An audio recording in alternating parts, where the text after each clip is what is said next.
राधे राधे गोविंद गोविंद राधे।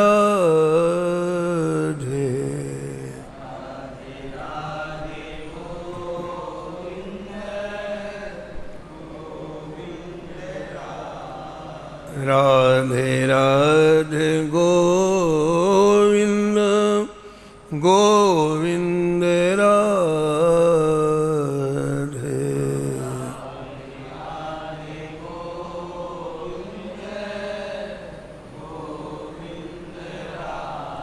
राधे राधे गोविंद गोविंद राधे।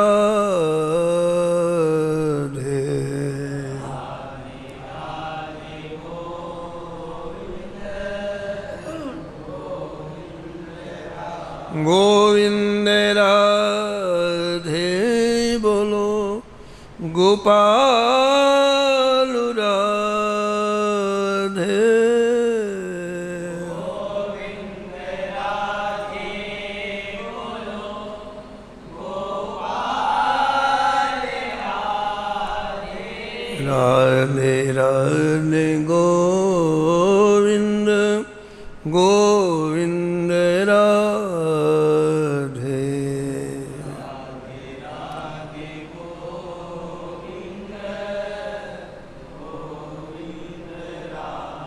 राधे राधे गोविंद गोविंद राधे।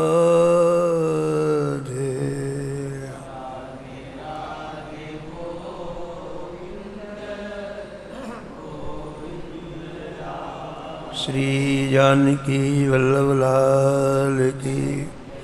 श्री मंगलमूर्ति हनुमान जी महाराज की।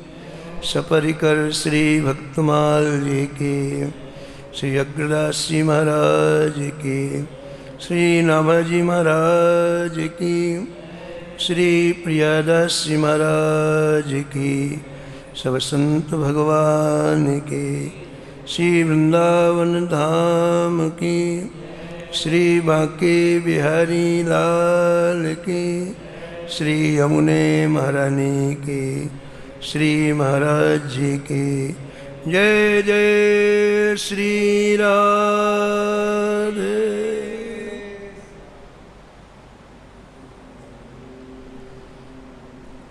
प्रातः स्मरणी परम वंदनी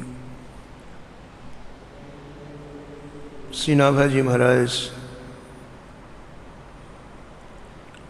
परम पावन ग्रंथ श्री भक्तमाल में भक्तों के दिव्य चरित्रों का वर्णन किया है।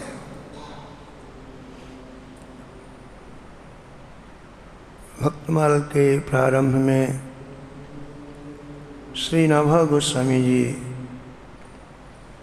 12 महाभागवतों का स्मरण करते हैं। विधि नारद शंकर सनकादिक कपिल देव मनभूप नरहरिदास जनक भीषम बलि सुख मुनि धर्म स्वरूप अंतरंग अनुचर हरजू के जो इनको यश गावे आदि अंत लो मंगल तिनके श्रोता वक्ता पावे। अजामिल परसंग यह निर्णय परम धर्म को जान इनकी कृपा और पुन समझे 12 भक्त प्रधान। श्री नाभा गोस्वामी जी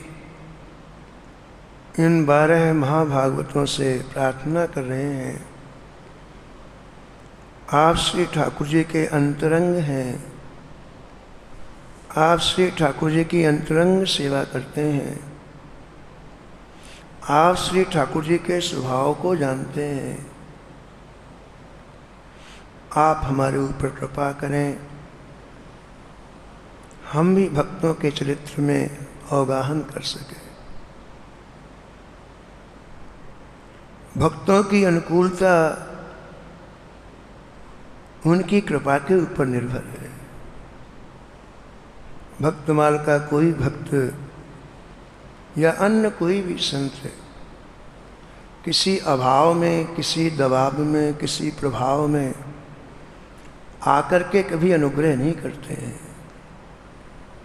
उनकी खुद की जब मस्ती होती है, खुद की जब मौज होती है, तो हमारी पात्रता अपात्रता को नहीं देखते हैं और हमें अपनी कृपा बारिश में डुबो देते हैं। उनकी कृपा बारिश का डुबोना क्या है? भवाटवी से हमेशा हमेशा के लिए निकल जाना। संसार का महत्व जो हमारे मन में समाया हुआ है, संसार का महत्व जो हमारे हृदय में घर करके बैठा है, यही जीव को बार बार संसार में लाता है, यही जीव को जन्म मृत्यु के चक्कर में डालता है। हम मंदिर में रहें, चाहे पूजा पाठ करें, चाहे प्रवचन करें, चाहे सद्ग्रंथों का अध्ययन करें, लेकिन महत्व तो संसार का है ना।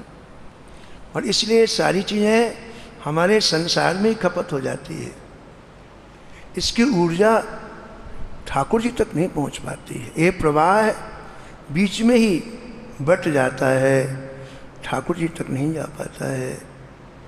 इसलिए बार बार जन्म लेना, बार बार मृत्यु का शिकार होना, ये अनादिकाल से जो प्रवाह चल रहा है वो कभी समाप्त नहीं होता है।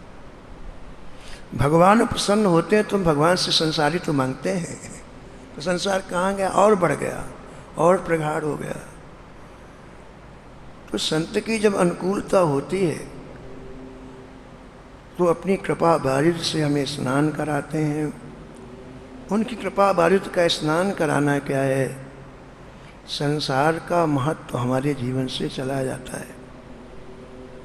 अब हम छोटे छोटे काम करें, हम सब्जी लेने जाएं, हम रसोई बनाएं, हम बाज़ार में कोई वस्तु लेने जाएं, अब वो उपासना बन जाती, उसमें अब संसार नहीं है। जब संसार का महत्व चला गया तो अब ठाकुर के महत्व ने घर कर लिया, और ठाकुर के महत्व ने घर कर लिया तो हमारा प्रत्येक कार्य उपासना बन गया, आराधना बन गई। झाड़ू बुहारी लगाना आराधना हो गई, रसोई बनाना आराधना हो गई, बगिया में पुष्पों को जल देना आराधना हो गई। तो संतों के द्वारा, संतों की कृपा जब होती है वो अकारण होती है, वो किसी हेतु से नहीं होती है, किसी प्रभाव में नहीं होती है, किसी दबाव में नहीं होती है, किसी अभाव में नहीं होती है। यही श्री नारद जी महाराज कह रहे हैं। मेरे द्वारा संतों को क्या लाभ था? नारद जी कहते हैं, मैं छोटा सा बच्चा 5 वर्ष का, मेरे द्वारा क्या लाभ था संतों को? लेकिन संतों ने कितना अनुग्रह किया। अपनी कृपा दृष्टि से, कृपा बारिश से मुझे ऐसा नहलाया कि संसार का महत्व हमेशा हमेशा के लिए मेरे हृदय से चला गया। किसी चीज़ का महत्व नहीं रहा, न परिवार का रहा, न संबंधियों का रहा, न संसार की वस्तु का रहा, न पदार्थ का रहा, किसी चीज़ का महत्व। इसके लिए मैंने कोई अलग से अनुष्ठान नहीं किया, नारद जी कहते हैं, कोई एकांतवास नहीं किया, कोई जप तप नहीं किया, ये कृपा से हो गया। मात्र इन संतों ने कृपा दृष्टि से मुझे देख लिया और मेरा हृदय ठाकुर के लायक बन गया।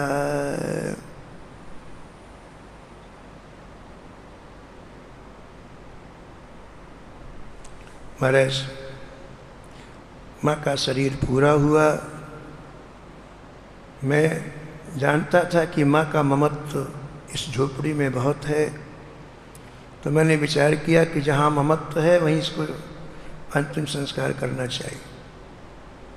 तो उसी झोपड़ी में मैंने आग लगा दी, माँ का शरीर भस्म हो गया और मैं प्रातःकाल अब निश्चिंत होकर के वहाँ से चला।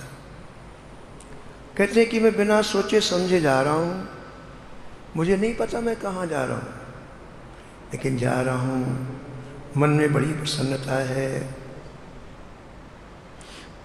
चलते चलते अरुणोदय हो गया, सूर्य उदय हो गए। महाराज पक्षी अपने घोंसलों पर कलरव करने लग गए। मेरी दृष्टि केवल नासिका के अग्रभाग में है, कहाँ क्या हो रहा है मुझे पता नहीं है। कहते कहीं कहीं गायों के झुंड मिलते हैं, मैं उनको देखता हुआ जा रहा हूँ। कहीं कहीं महाराज ग्वाले दूध दो रहे हैं, मैं उनको देखता हुआ जा रहा हूँ। कहीं महाराज बड़ी बड़ी भूसों की बुर्जियाँ खड़ी हैं, उनको देखता हुआ जा रहा हूँ।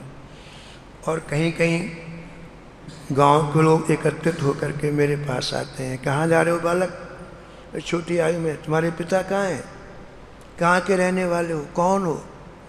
ऐसे 50 प्रश्न पूछते हैं, लेकिन ना मैं किसी की तरफ देखता हूँ, ना मैं किसी को जवाब देता हूँ।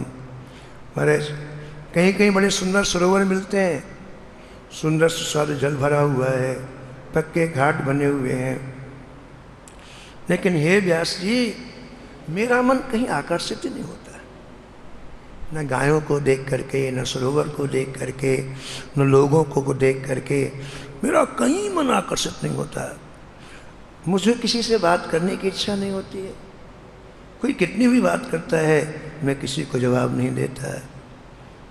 गांव के बालक कहते हैं पागल है पागल, कोई मुझे पागल कहता है। ऐसा करते करते न जाने कितनी बस्तियों को मैंने पार किया, नारद जी कहते हैं। और शनैः शनैः चलते चलते भयंकर एक वन मुझे मिला, गहन वन।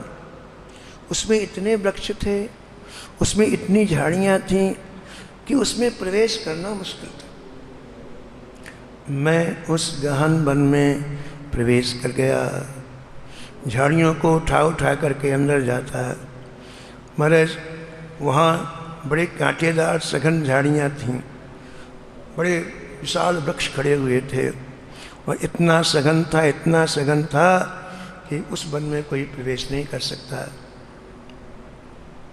मैं चला जा रहा हूँ, जैसे मैं अंदर घुसा उस वन में, बड़े बड़े विषैले जानवर, जंगली जानवर मुझे दिखलाई पड़ने लग गए। काले विस्तर सर्प मेरे पास से गुजर जाते हैं, सर सर सर, बड़े बड़े सिंह मेरे दहाड़ते हुए आ रहे हैं, बड़े बड़े रिक्श सामने से आ रहे हैं। महाराज मनुष्य की वहाँ परछाई भी नहीं। उस घनघोर जंगल में नारद जी कहते हैं केवल एकमात्र मैं ही था और कोई दूसरा नहीं था।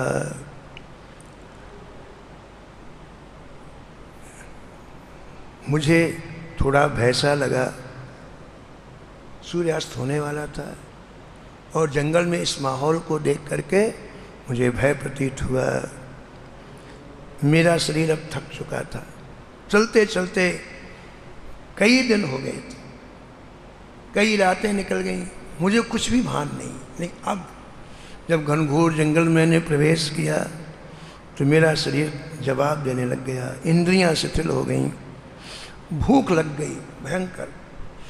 इसके बाद प्यास लगी, प्यास मैं सहन नहीं कर पाया, पानी पीने की इच्छा हुई, तो मैंने एक वृक्ष के ऊपर में चढ़ा, चढ़ के देखने लग गया कहीं पानी मिल जाए। देखा एक पहाड़ी नदी बह रही है, जिसमें जल तो घुटनों घुटनों तक है, लेकिन जल बड़ा स्वच्छ है, जल का प्रवाह बड़ा तीव्र है। मेरे को बड़ी खुशी हुई। वृक्ष के से मैं नीचे उतरा और उस पहाड़ी नदी में गया।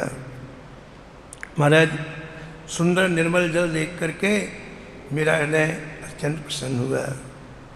मैं बहुत भूखा था, प्यासा था, तो मैंने सबसे पहले वहाँ जा कर के जल पिया, खूब जल पिया। फिर उस नदी में स्नान किया, और नदी में स्नान करते ही पता नहीं उस नदी के जल में क्या जादू था, मेरा शरीर बिल्कुल हल्का फुल्का हो गया, बिल्कुल हल्का फुल्का। शरीर हल्के फुल्का होने के साथ साथ पेट अपने आप भूख शांत हो गई। अपने आप मेरी इंद्रियां फिर स्वस्थ हो गई, इंद्रियों में जो निर्मलता थी वो दूर हो गई, और महाराज वो जल मुझे अमृत के समान प्रतीत हुआ। भूख प्यास तो मिटी, शरीर में एक ओज आ गया, शरीर में एक ताकत आ गई, ऐसा हल्कापन लगा। पूज्य महाराज जी श्री मथुरादास जी महाराज कहते थे कि हम पहली बार जब अयोध्या गए घर से निकल करके, तो हमें पता तो था नहीं अयोध्या कहाँ है, तो कैसे भी करके काशी आए, और काशी से पूछा किसी से, भैया अयोध्या के लिए कौन सी ट्रेन जाती है, तो किसी ने बताया रात्रि में ट्रेन जाती है। तो पूछते पूछते एक पैसेंजर ट्रेन में बैठ गए। अब अयोध्या जी के दर्शन की इतनी चटपटी, मन में इतना भाव कि जहाँ स्टेशन में गाड़ी रुके तो हम पूछते क्यों भाई अयोध्या आ गया, अयोध्या जी आ गए। तो हमारे आसपास जवाब देते देते थक गए, और हर जहाँ गाड़ी रुके हमने कहा अयोध्या आ गया, अयोध्या आ गया, तो थक गए। तो एक व्यक्ति ने कहा बाबा अब नहीं पूछ रहा हूँ, अयोध्या आएगा तो हम बता देंगे, पूछना नहीं अब। चुप हो गए। बोले रात्रि में 3 बजे अयोध्या जी का स्टेशन आया। हम अयोध्या जी में उतरे, स्टेशन के बाहर आए, बहुत से तांगे वाले खड़े थे, और तांगे बहुत चलते थे उस समय। तो हम एक तांगे वाले के पास गए, और उससे कहा भैया अयोध्या जी यही है। तो तांगे वाले ने पहले ऊपर से नीचे तो देखा, बोले बाबा क्या देगा, 5 रुपये भी नहीं देगा, और सुबह सुबह से बात करना पड़ रहा है। तो चिढ़ के बोला है हाँ यही अयोध्या है, तो तेजी से हाँ यही अयोध्या है। इतना तेज बोला यही अयोध्या है, वो अयोध्या नाम कान के अंदर गया, और बोले प्रत्यक्ष घटना है, हमारा शरीर जड़वत हो गया, ऐसे स्टैचू होता, पत्थर की मूर्ति होती। उस तांगे वाले के मुख से अयोध्या नाम निकला, और हमारा शरीर जड़वत हो गया बिल्कुल। 1 मिनट के अंदर ऐसा लगा कोई चीज अंदर से निकल गई। बोले महाराज एक क्षण के अंदर शरीर फूल से ज्यादा हल्का हो गया। पाप से ही शरीर भारी पर लगता है, पापों से, और पाप शरीर से निकल जाए शरीर बिल्कुल हल्का हो जाता है। तो बोले हमें ऐसा लगा कि हमारा शरीर फूल से भी हल्का हो गया। तो हमें महसूस हुआ कि गोस्वामी जी ने जो लिखा है, देखत पुरी अखिल अघ भागा, धाम का दर्शन करते ही अखिल अघ जितने पाप है सब समाप्त हो जाते हैं। ये अनुभव किया हमने। महाराज जी बोले हमको अनुभव हुआ इस बात का। देखत पुरी अखिल अघ भागा, ऐसी नारद जी कह रहे हैं उस नदी में स्नान करने से बिल्कुल चित्त हल्का हो गया, फूल के शरीर के मेरा चित्त हो गया, मन प्रसन्न हो गया, इंद्रियां सभी स्वस्थ हो गईं, और वो जल मुझे अमृत के समान लगा। जब मेरी भूख समाप्त हो गई, मेरी प्यास समाप्त हो गई, तो मैंने देखा एक पीपल का पेड़ नदी के किनारे बहुत बड़ा है। मेरे मन में आया इस वृक्ष के नीचे मैं बैठूंगा, और जैसे मैंने पद्मासन लगाकर वृक्ष के नीचे बैठा, तो मुझे जो आचार्य महाराज जी थे, श्री महंत जी थे, वो जो मुझे ध्यान बतलाया था, वो ध्यान का स्मरण हो आया, और उस पीपल के वृक्ष के नीचे बैठ करके महाराज मैं श्रद्धापूर्वक भगवान के ध्यान में डूब गया।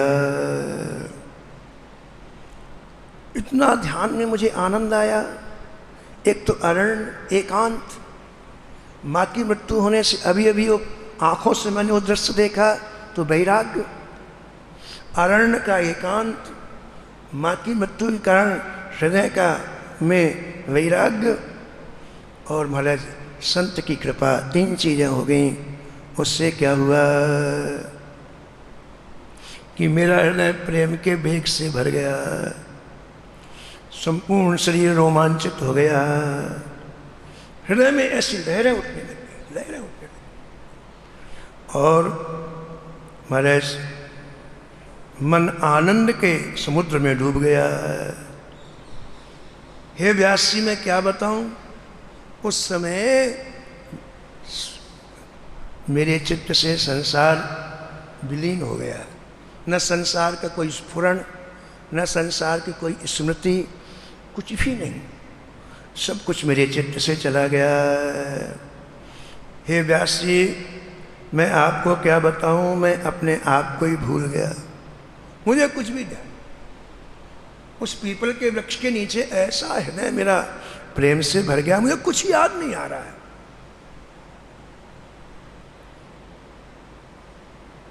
को कछु कहिए न को कछु पूछा, को कछु कहिए न को कछु प्रेम भरा मन निज गति छूछा, प्रेम भरा मन निज गति छूछा। मन में हलचल तभी तक होती है जब तक ये प्रेम से भरता नहीं। कहावत है, अधजल गगरी छलकत जाए। गागर जब तक आधी भरती तो छलकती है, और गागर पूरी भर दी जाए तो छलकना बंद हो जाता है। ऐसे जब तक मन में प्रेम नहीं भरता तब तक चित्त में संसार का स्मरण होता है, अभाव का स्मरण होता है, वस्तुओं की चाह बनी रहती है। लेकिन यदि ऐसा हो जाए तो नारद जी कहते हैं कि मुझे न तो अपने शरीर का स्मरण रहा, न संसार के वाह दृश्य पदार्थों का स्मरण रहा, कुछ भी नहीं, कुछ भी स्मरण नहीं रहा। नारद जी कहते हैं, हे व्यास, एक क्षण के बाद, यह स्थिति कुछ क्षणों के लिए हुई, और एक क्षण के बाद मैं क्या देखता हूं कि श्याम सुंदर हृदयहारी श्री ठाकुर जी मेरे हृदय में प्रकट हो गए। अद्भुत छवि देखी मैंने। नारद जी कहते हैं, एक क्षण के अंदर पहले वाह परिवर्तन हुआ, और फिर एक क्षण के अंदर श्री ठाकुर जी की अद्भुत रूप माधुरी मेरे हृदय में मैं देखने लग गया। बोले इतने सुंदर थे, इतने सुंदर थे।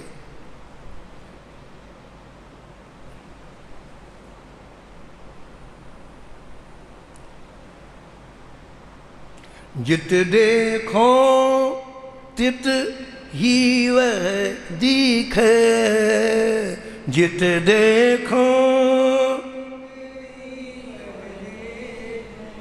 घर बाहर आंगन में, घर बाहर अंग अंग प्रति रोम रोम में, अंग अंग प्रति अंग अंग प्रति रोम रोम में, अंग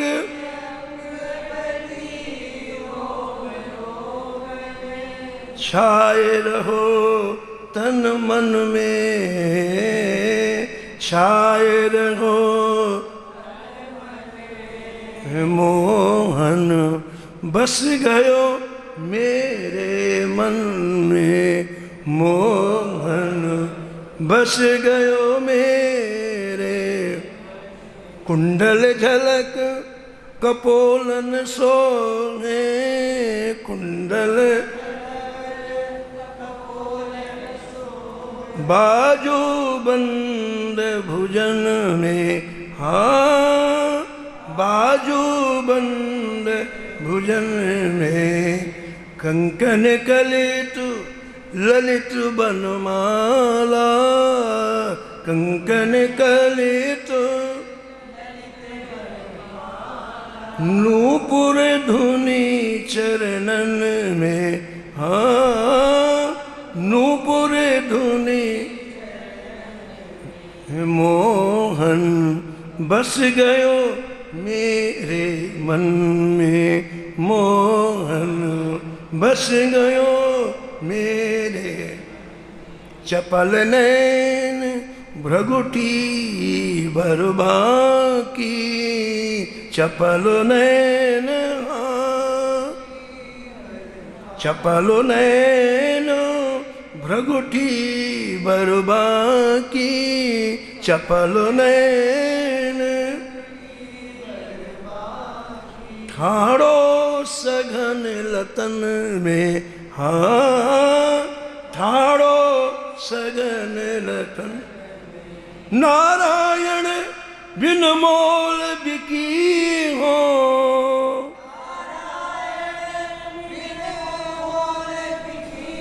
नारायण बिन मोल बिकी हो,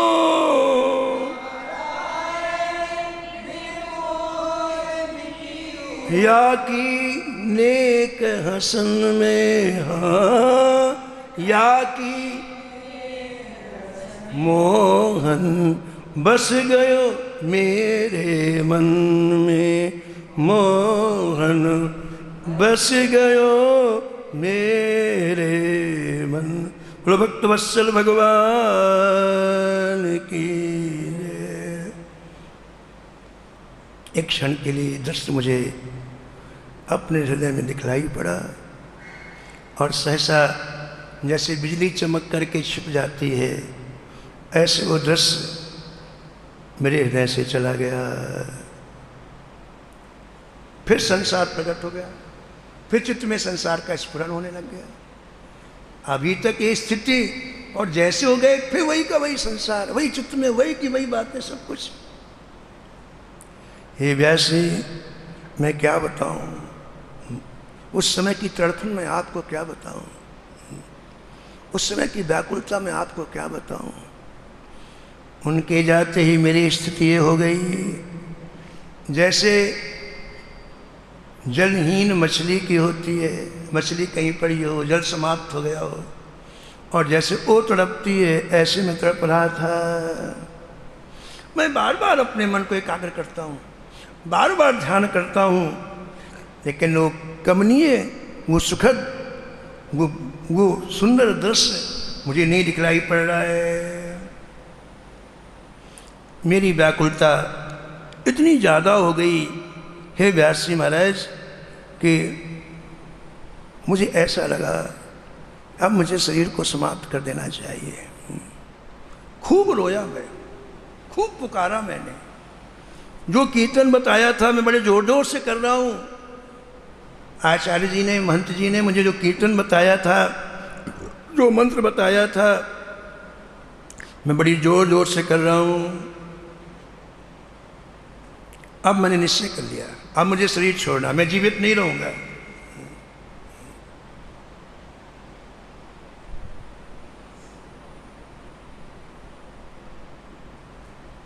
तुम बिन रहो न जाए गोवर्धनवासी सांवरे, तुम बिन रहो न जाए गोवर्धनवासी सांवरे, तुम बिन रहो न जाए। बंक चिते मुस्काए के, बंक चिते सुंदर बदन दिखाए, सुंदर गोवर्धनवासी सांवरे, तुम बिन रहो न जाए गोवर्धनवासी सांवरे, तुम बिन यह रट लागी लाड़िले, यह रट लागी जैसे चातक मोर, जैसे प्रेम नीर बरसाइए,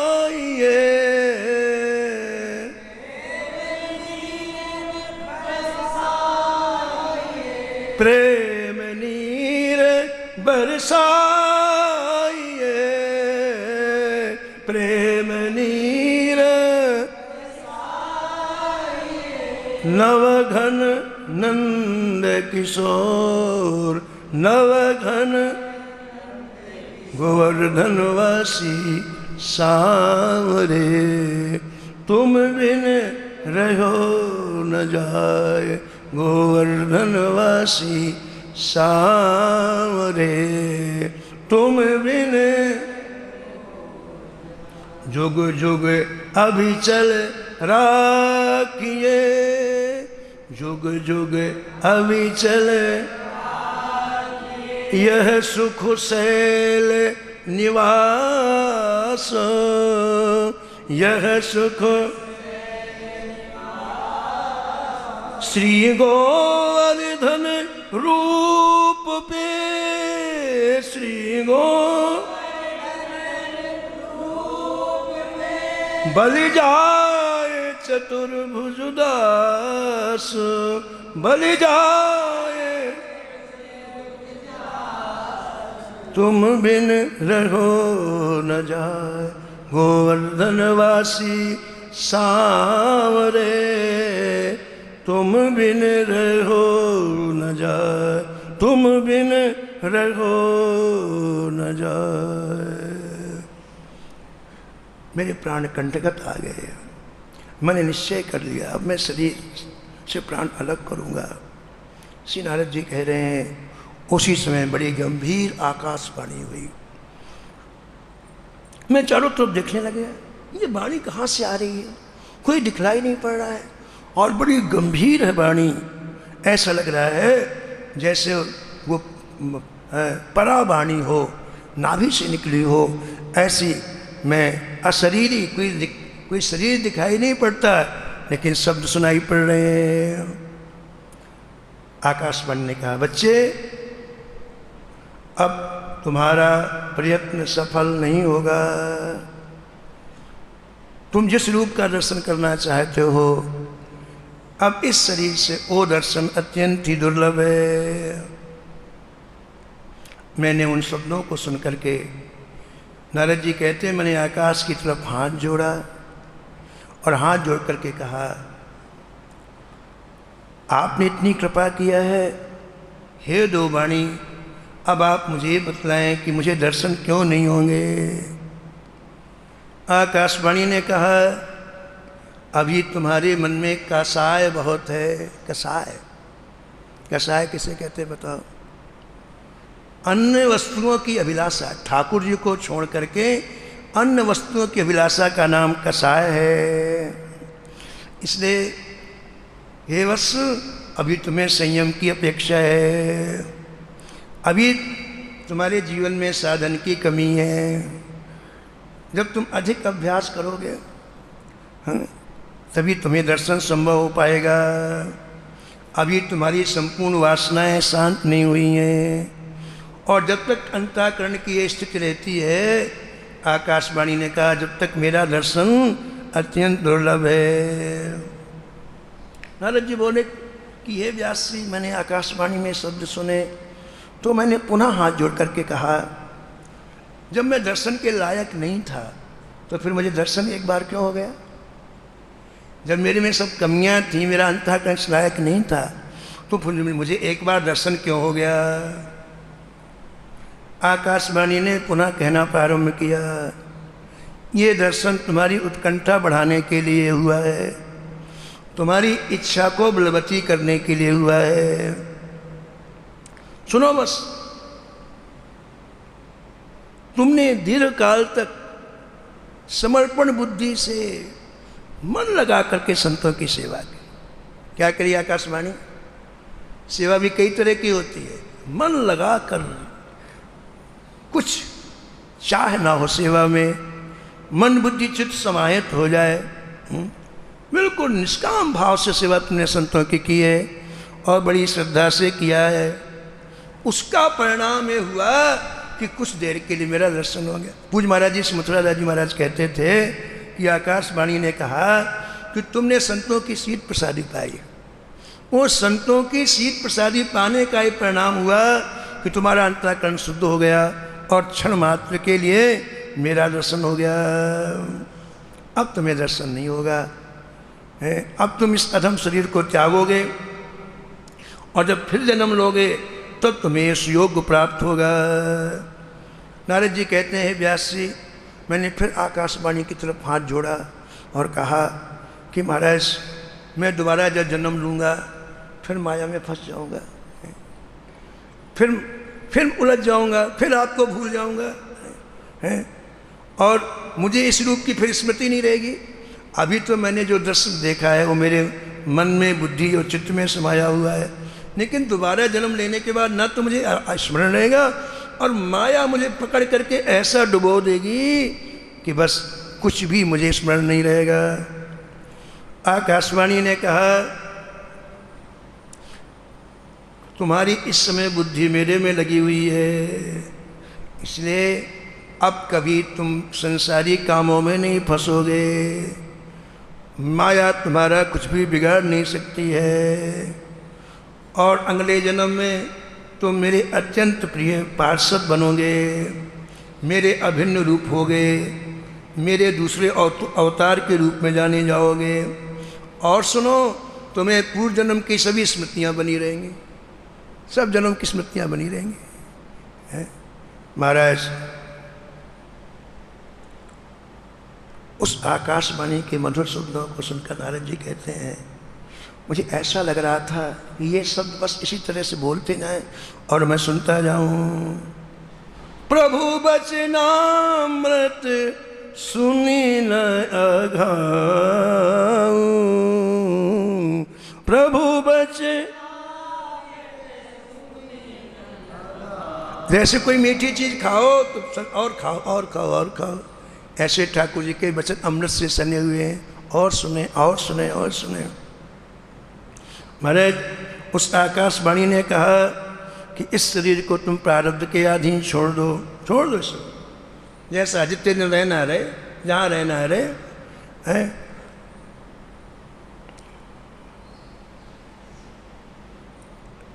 आकाशवाणी के शब्द बंद हो गए, मुझे दिखाई तो कोई पड़ा नहीं, लेकिन मैंने एक बार मेरे मन से ध्यान करके प्रणाम किया। अब आकाशवाणी सुनने के बाद ये निश्चय हो गया, इस शरीर में मुझे ये दर्शन दुर्लभ हैं, अगले जन्म में मैं ठाकुर जी का कृपा पात्र बन जाऊंगा। अब मेरा शरीर प्रारब्ध के अनुसार अभी समाप्त हो जाए, 10 दिन के बाद हो, 1 महीने के बाद, मुझे चिंता मुक्त हो। श्री नारद जी कहते हैं कि मेरे शरीर से मृत्यु का भय निकल गया। ये आकाशवाणी सुनने के बाद मेरे शरीर से मृत्यु का भय निकल गया। जीव तभी तक डरता है जब तक मृत्यु से डरता है, और ये बात जब समझ में आती है कि मृत्यु अवश्य ही होगी तो भय का परित्याग हो जाता है। जीने का उसको मोह नहीं। नारद जी, अब मुझे जीने का मोह नहीं, अब मैं तैयार बैठा हूँ, तैयार बैठा हूँ। महाराज जी कहते थे, श्री मथुरा राज जी महाराज, कि व्यक्ति जब भजन नहीं करता तो मरने से बहुत डरता है, पता नहीं कहाँ जाएंगे, क्या करेंगे, बहुत डरता है। और भजन करने के बाद छाती तान के बैठे, अभी आ जा, ले जा, हमको जो काम करना था कर लिया, हमको जो काम करना था हो गया, अभी ले जा, निर्भय हो जाता है। उदाहरण देते, जैसे किसी ने टिकट नहीं लिया ट्रेन का तो डरता टीटी ना आ जाए, अरे कहीं ये ना पकड़ ले, और जिसने टिकट ले रखी है आराम से बैठता है, कोई भय नहीं है। तो भजन टिकट है, टिकट जिसके पास है निर्भय हो जाता है, और टिकट नहीं है तो भय बना रहता है। तो व्यास जी, मैं तो मृत्यु की परीक्षा करने लगा, कब मृत्यु आए और मुझे ले जाए, कब मैं उसका स्पर्श करूं। और व्यास जी, अब मैंने एक निश्चय किया कि मेरी जो शेष श्वासें बची हैं उनमें मुझे केवल हरि नाम संकीर्तन करना है, हरि का गुणगान गाना है। एक श्वास मेरी व्यर्थ में ना जाए, एक श्वास ही व्यर्थ में ना जाए। अब बस मैंने सारी संसारी लोकलाज को तिलांजलि दे दी, और मैं बिल्कुल निर्लज्ज हो करके, कोई किसी की चिंता ना करके, अब मैं श्री ठाकुर जी का गुणगान गाने लग गया। नारद जी, व्यास जी, मैं क्या बताऊं, उस समय मुझे ठाकुर के गुणगान गाने में कैसी मस्ती आती। मैं गुणगान करते करते जब मेरे अंग अंग से वो रस फूटने लगता तो मैं नृत्य करने लगता, नृत्य करने लगता।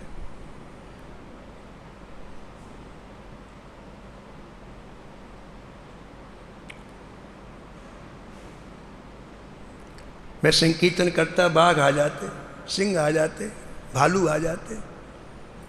नारद जी कहते मैं उनके मुख में हाथ डाल देता, वही जो बजाता रहता ना उसी को हाथ डाल देता और मुख खोले रहते कि कब निकाले हाथ।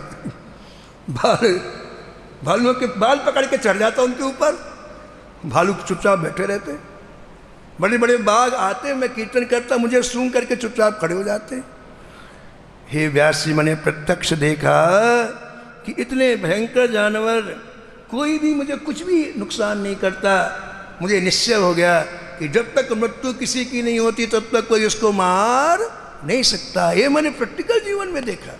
चाहे कितने भयंकर चीज, सांपों के बीच में रहो, चाहे भालुओं के बीच में रहो, करोड़ों कोई प्रयत्न करे, लेकिन आपकी मृत्यु नहीं है तो आपको कोई मार नहीं सकता है। इस तरह से हे व्यास जी, मेरा प्रारब्ध के अनुसार ये शरीर पूरा हो गया। इस शरीर से प्राणवायु निकल गई और मैं इस मानसिक शरीर को त्याग करके ब्रह्मा जी के श्वास के साथ मैं उनके शरीर में प्रवेश कर गया और मेरा शेष सैया पर लेटे हुए भगवान के उदर में ब्रह्मा जी चले गए। एक कल्प में ब्रह्मा जी का एक दिन और एक रात्रि होती है। तो बोले वो महाराज वो शयन कर रहे थे ब्रह्मा जी, इसके बाद फिर ब्रह्मा जी प्रकट होंगे, फिर सृष्टि का निर्माण करेंगे। और जब वो पुनः ब्रह्मा जी प्रकट होकर के भगवान की नाभि कमल से सृष्टि का को उत्पन्न करने लग गए, उसमें सबसे पहले उन्होंने मानसिक सृष्टि की, श्री मरीच जी की, अत्रि जी की, अंगरा जी की, ये उत्पन्न हुए।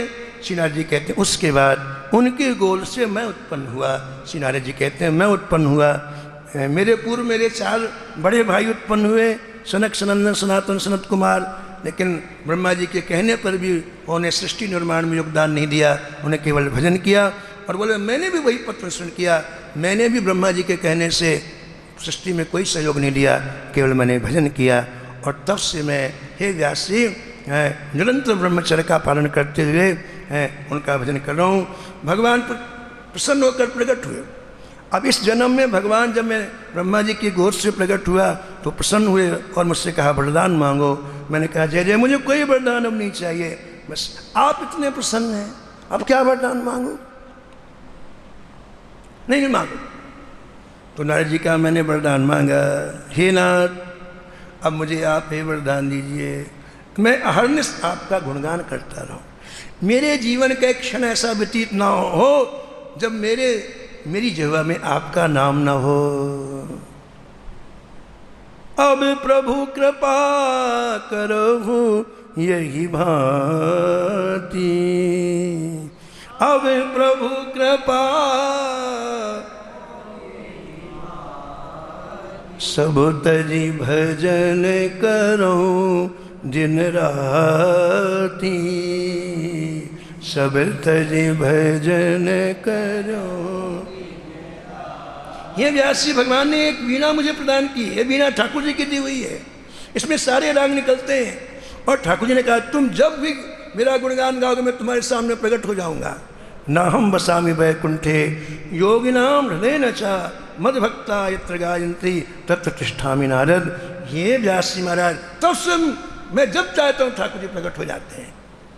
नारद जान्यो नारद जान्यो नाम प्रताप, नारद जान्यो नाम जग प्रिय हरि हर हरि प्रिय आप, जग प्रिय हरि हर हरे प्रिय आप।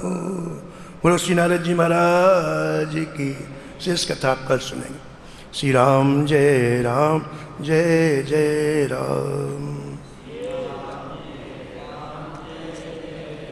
श्री राम जय जय राम।